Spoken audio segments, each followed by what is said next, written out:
Hello there. How did you get in here? Don't worry, it's okay. We're here to talk about records, or more to the point, I'm here to talk about records.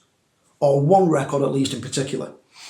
One record that was very important to me in shaping my musical appreciation, shall we say. When I was 10 years old, I took my hard saved pocket money, I went out and bought this record, along with another record, which I'm not going to mention yet because if this goes well, maybe we'll do that one another day. If this doesn't go well, just hit the delete button and close it down, don't worry about it. And we'll pretend it never happened, okay? But the record I want to talk to you about, first of all, is this one. This is Kings of the Wild Frontier by Adam and the Ants. Oh yes. Now, 10-year-old me first heard this band, Radio 1, I guess, when I was a little boy, 10 years old. They played things like Kings of the Wild Frontier, the title track, Ant Music, Dog Eat Dog, if you remember that. All those great songs, they played them.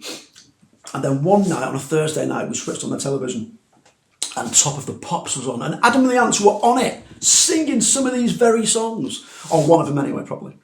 I seem to remember it being Dog Eat Dog. Although I could be wrong, it's a long time ago. But anyway, absolutely loved it. Fell in love with this record straight away. And I went out and bought it. And this is the actual very same record that I bought back in 1980. Look at it. Look at the state of it. It's falling to bits. You can see this record. Oh, look at that. It's served its time, right? It's been loved. It's been loved. It's been played pretty much to death. And that's what records are all about, isn't it? You know? If you've got records and you're not playing them, and you're not loving them, and you just collect them for the sake of collecting them, why would you do that? What's the point of that? I've no interest in that. All my records here all get played. Some more than others, and some are more important to me than others, like this one is. But they all get played. No interest in collecting things just for the sake of it. No good to me. But this one, look at this. Even the sleeve on the inside is just pretty much disintegrated because it's been in and out of that case so many times. Look, I've even, by the look of it, tried to forge somebody's signature on there when I was a kid. It's not very convincing, is it? Anyway, let's gloss over that. This record is in such a bad state. I played this on so many 20 quid second-hand junk stereos where the needles, the styluses were just worn down to the bone. And it shows every single... This is pretty much unplayable, this record now, and I have tried. It's just so bad. On this side, on the B side of it, look, you can see probably there were some really nasty scratches on there as well. And that happened when 10-year-old me was carrying this down the stairs one day for reasons best known to himself. And I dropped it and it skidded all the way along the banister rail. We had those horrible white wooden painted, terrible banister rails that kind of ran down the side of the wall, and this dragged itself all the way down it. So I had to listen to this record for the next few years, scratched, on my favourite track, which is track 4 on side 2, Jolly Roger. Nicely scratched.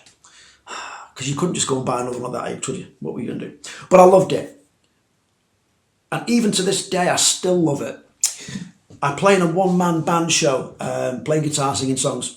I do a couple of Adam and the Ants tracks in that show.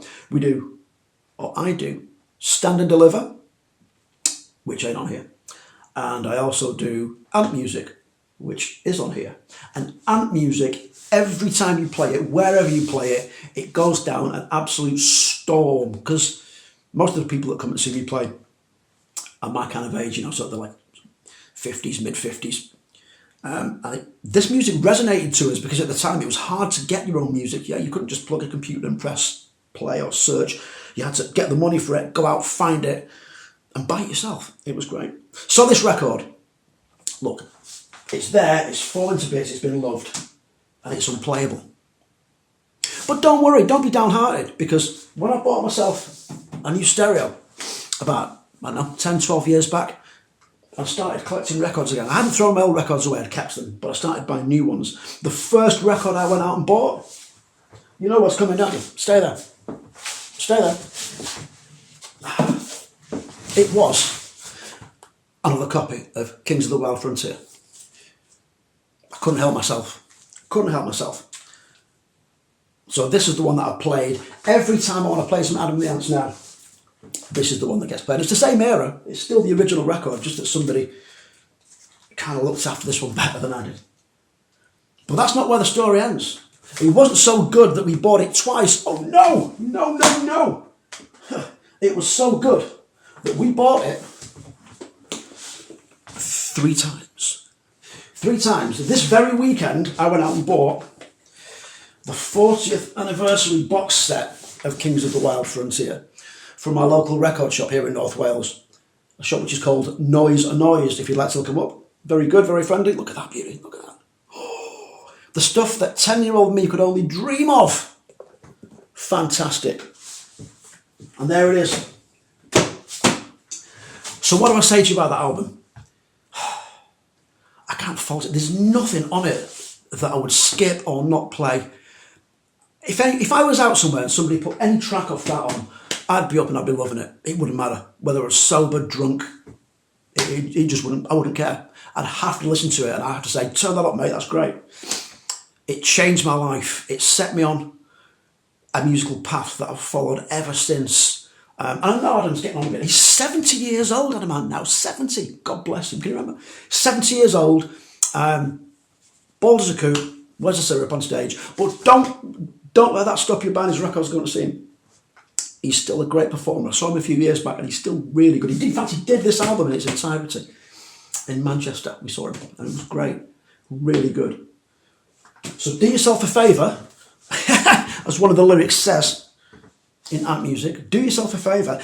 Go out, find yourself a copy and relive your life when you were 10 years old, a bit like I did. Go and put a big white stripe on your face if you think that'll make you feel a bit better about yourself. It's not compulsory, you don't have to do it, but it might help. I've gone on far too long about this record. And I've not really told you that much about it, have I? But we're about 7 minutes in, I reckon now, and that's more than enough. So listen, thank you for listening. I hope it's been of some interest. If not, doesn't matter. Scroll past. Move to the next video about watching, I don't know, Pokemon games or something, I don't know. Enjoy yourself, yeah? See you later. Cheerio. Wait. Don't go just yet. I feel bad about calling Adam a slaphead.